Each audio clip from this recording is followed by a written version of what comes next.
In chapter 238, we really got an understanding for one of the first times in the anime relating to the philosophy behind the actions of Sukuna and why he chooses to slaughter, fight as the king of curses, and what exactly drives his actions pertaining to sealing himself into the fingers.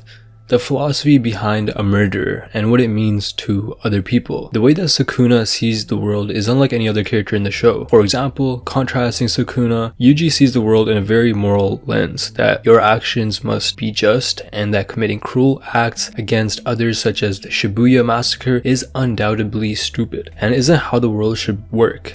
This is a very wholesome ideology which complements him as the protagonist in the show and makes him a better and more relatable character to us who live our lives like normal human beings. But on the other hand, Sukuna, his ideology is that everything in life is play. Therefore, he has reached a point where he does not even give a fuck. This guy does not care. He doesn't care who he's up against, and he doesn't care if the people that he is killing are innocent lives. And this just makes him one of the most lethal opponents that you can have, because to him all of this is just play, and he states this as it is the perfect who fill up the boresome until I die. That's what others are for me. He's basically making the statement that other people are there for his pleasure, his entertainment, and each time Sukuna was awakened, all he wanted to do was fight the strongest person in order to get a feeling of excitement and challenge just for the fun of it. And this is evident in his fight against Jogo, when all he wanted out of him was his true strength and to experience what Jogo could do against him. And this makes sense as Sukuna only had a set amount of time and he wanted to maximize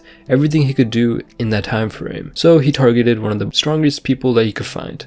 And that resulted him targeting Jogo, and then after that, Mahoraga. And you would think that Sukuna is this big narcissistic person that is full of ego and crushes his opponents for a sense of enjoyment, or this big self-fulfilling goal. But it's actually quite the opposite of that. Sukuna, living throughout the years, has come to have a great understanding of life, and that every opponent, every situation, and every event is a chance to learn a new lesson and to understand himself more as he is. Sukuna takes a very non-dualistic approach to life, and as a result isn't all that concerned with seeking out the satisfaction from others in order to fulfill himself, nor is he in a rush to reach an epiphany point where he is content with life, because in his eyes this doesn't really exist and reality is far more diverse and fleeting than this. Through the stature of Sukuna, love doesn't exist, which is why nothing Yuzuru tried against him worked, and none of her antics really fazed him, even when she was playing out naked. In other words, Sukuna is able to detach himself at times and see the world for what it really is and what it means to him. If I want to eat, I eat. If I see an eyesore, I kill it. And if it entertains me, I throw a bone at it. Which gives a good synopsis to the character of Sukuna, as in most of his battles, he isn't in a rush to end it, and oftentimes wants to see the battle through and experience the other person's most powerful attack. Like immediately after killing Higuruma, Sukuna begins to rethink his actions and whether he is feeling depressed because he killed him. Sukuna begins to piece the puzzle together and begins understanding. He is left in a state of self-reflection and why he was so excited, and he begins to question his sanity. This level of consciousness that Sukuna possesses allows him to become a very aware villain, and not just some egotistical villain that goes around slaughtering people for no reason. He sees it as an opportunity to experience life. Sukuna, like Gojo, views life in the lens of power, and that power is something that excites him, and him not experiencing Higuruma's most powerful attack is what devastated him and really questioned what motivated him.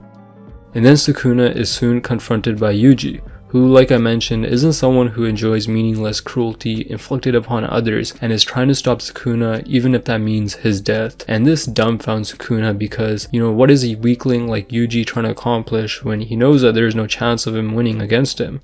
The power between them is so skewed that Sukuna really begins to question what's going on. Did he really change after being sealed for 1,000 years? Did he become softer, more remorseful, or is there something more to it? Yuji isn't like the thousands of other opponents that Sukuna has come across, and coexisting in the same body has really given him a look as to how Yuji operates, which isn't through the lens of power nor dominance, but rather he operates via ideals and virtues like many of us. And for some reason, I guess Sukuna never encountered this, and it's something that really provokes him, and he responds with retaliation against Yuji still. And this is a really important turning part in the show, because Sukuna really begins to shift his mindset, and this could mean him giving up and not wanting to fight other people and really getting into a slump. But instead he decides not to give in to his emotions, and he decides to just continue with his plan. And this is literally the cliche setup that many other shows would have had the villain fall for in shows like Naruto, where the protagonist would have persuaded the antagonist to join the good side and say, I was in the wrong before, thanks for showing me the light, and now I will go down the good path. Boom, problem solved. But Jujutsu Kaisen isn't that shallow, which makes it all that better. And all in all, even though Sukuna could be closed-minded at times, he acknowledges that other people have separate ideals, separate values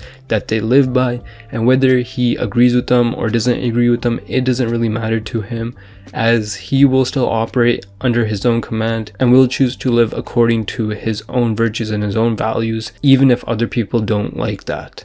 And this is what makes Sukuna one of the most powerful villains, and not someone who would just submit easily to someone else, and makes him such a powerful and dominant individual.